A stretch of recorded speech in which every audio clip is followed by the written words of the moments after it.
Hey, everybody, it's Eddie from Tokyo. This is your cryptocurrency update from Japan, and I've got a special video for you. This is very recent, about a week ago. It was uploaded on May 6th, and it's with the VP of Engineering, Stablecoin, and Custody, Ripple's Jas Takhar. And if you want a current and excellent overview of how Ripple and the XRP Ledger are advancing in both a decentralized world and a centralized world, this 10-minute video is for you. Curated clips to save you some time from the original 25-minute video. Enjoy.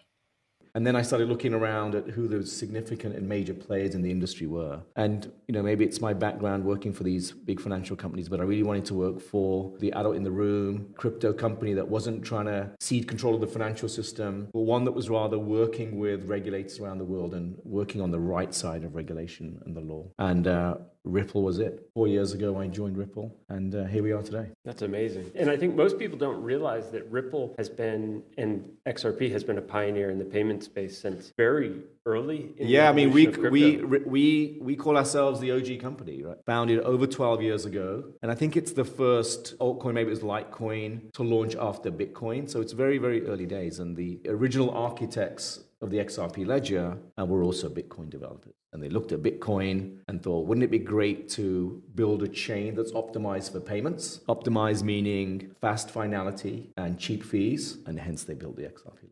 Yeah, so like I said, it's really the XRP Ledger was designed for fast payments. So payments is really at the heart of the XRP Ledger. And the XRP Ledger also differs from other popular chains today, such as Ethereum, in that it doesn't have smart contract functionality. And that was a deliberate design choice by the original architects because they thought, let's build everything natively, let's reduce the attack surface, let's not provide a Turing complete language where there are a lot of attack vectors that are possible. And let's build a ledger that's optimized for payments, has very native features, including the DEX that are built into the ledger, and therefore put guardrails around what can be done and how certain things are done on the XRP ledger. So, like I said, it was the first blockchain built with a native DEX. And over the years, it's really added features such as transactors. Transactors are small programmability modules that provide features such as escrows. So very payment sort of financially related features and functions have been added natively. Over the years, NFTs were added, so that happened in 2022. In fact, I was in this very hotel in 2022 for, God knows, I think it was called like NFT USA. I don't remember what the conference, but it was the big NFT conference. Very different energy than today. Yeah. It was crowded, it was madness, there was all sorts of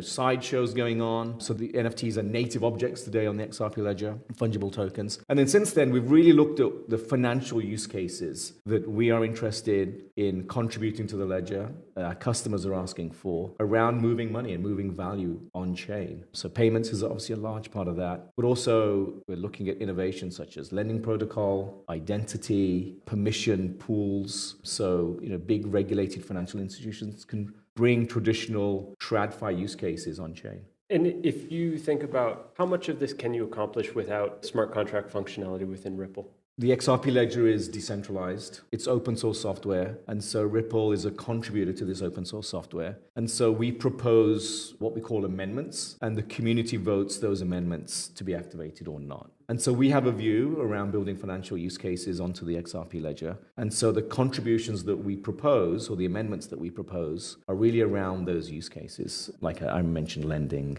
I mentioned identification, I mentioned permission pool, all features and functions that traditional finance needs to come on chain. And we've seen, at least both on the XRP Ledger, there's been huge interest from banks and financial institutions for that payment use case. Right.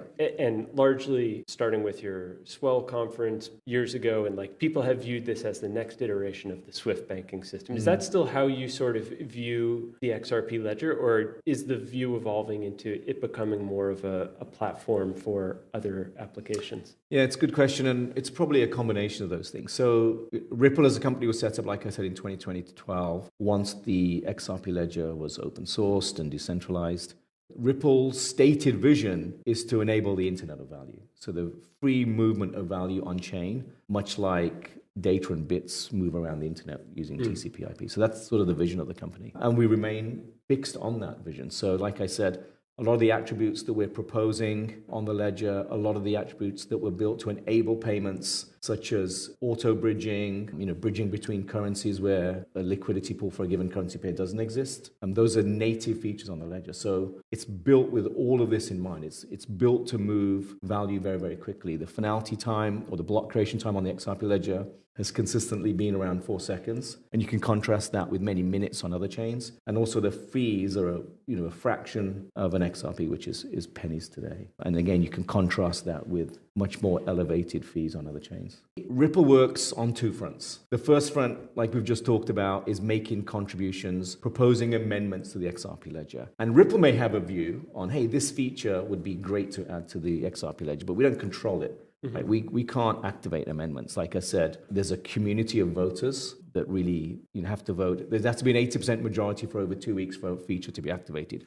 So we could propose a feature and it actually doesn't get activated. So we work in an open source world. We work in a world where we don't have a lot of control. But we work in a world that we have a view on, that we think the XRP ledger is very well geared up, very well architected for payments and the flow of value. And I think a lot of the community is also behind that vision. And they also will vote for features that move that vision forward. So we're working in this world where you're right, there is this level of uncertainty, but that's just the cost of playing in an open, decentralized world and an open source world. So that's the first part of what we do. The second part of what Ripple does is we build infrastructure for digital assets. So this is software that we build, we control, and we sell to our customers. This includes bank-grade custody, it includes our payment network, and it includes stablecoins. So that is all software that we build. We build it, we control it, we release it, and we sell it to our customers. So we operate in both worlds, both in a decentralized open source world and in what you would call a traditional centralized or a traditional software company type of world. So you rightly stated, previously I've worked in the latter. Everywhere I've worked, there hasn't been this decentralized component.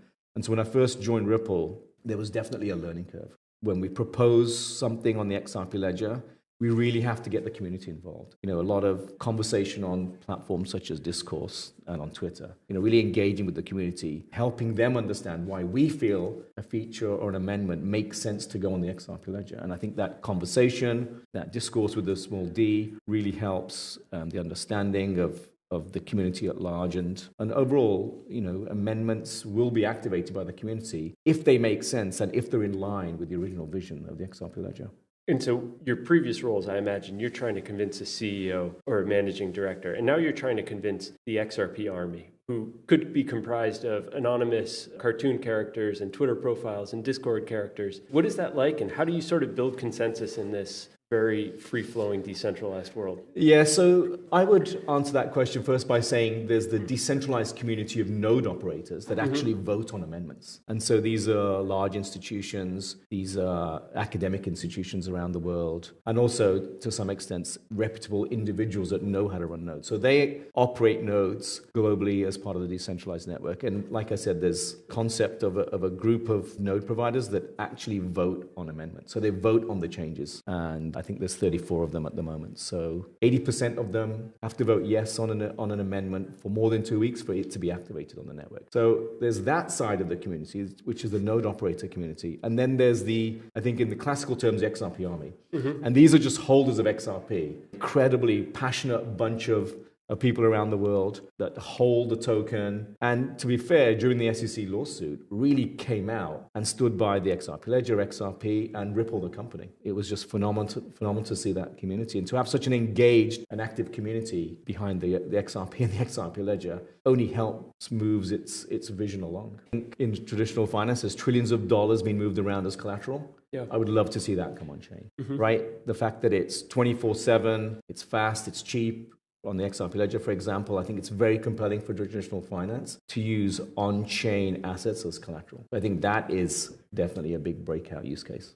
What will be the first signs that that vision is coming true? How will we know, you start to see the value of assets on chain ticking up, or you start to see more issuers using the XRP Ledger? What will be some of the signs? I think that is a sign, right? Yeah. We're tracking, we internally and definitely to some extent externally. We track the amount of tokenized assets from a dollar value perspective on chain. So, there's signals that you will see there. We also talk about the movement of value on chain. And so not only do you see value tokenized on chain, but we're very focused on value moving transactions. Yeah. Right? How much utility is actually out there. So I think those are the two forward-looking indicators. So I talked about, permission pools that are coming soon to the XRP Ledger, where if you're in a liquidity pool, you know who you're transacting with. You know who your counterparty is. And that's a very important requirement for banks and big financial institutions around the world. And looking back on your prior career at BlackRock, are there similarities that you find between that permission nature and what you're building towards with these permission pools? Look, I think a lot of what we are doing at Ripple is all about mapping traditional finance to the blockchain. And so knowing your counterparty, compliance such as a travel rule, these are all very, very important rules and regulations that these big financial banks and institutions operate within. And they're not suddenly just going to operate outside of those regs because it's on chain. Rather, they're going to have to operate within those regulations and other regulations that are coming to the world of blockchain. And the conference you're referring to in June is Apex. So Apex is the XRPL Developer Summit. This year it's in Singapore. And this is really a forum for developers, businesses, and institutions that are interested to go on chain, to get together, to understand more about the XRP Ledger, to understand more about the use cases, to learn how to build on the ledger, and really get that community spirit going. And that's coming up in Singapore, like I said. Ripple as a company, we really look forward to this annual event. Like I said, it's energizing for the community and it energizes Ripple, the company, as well.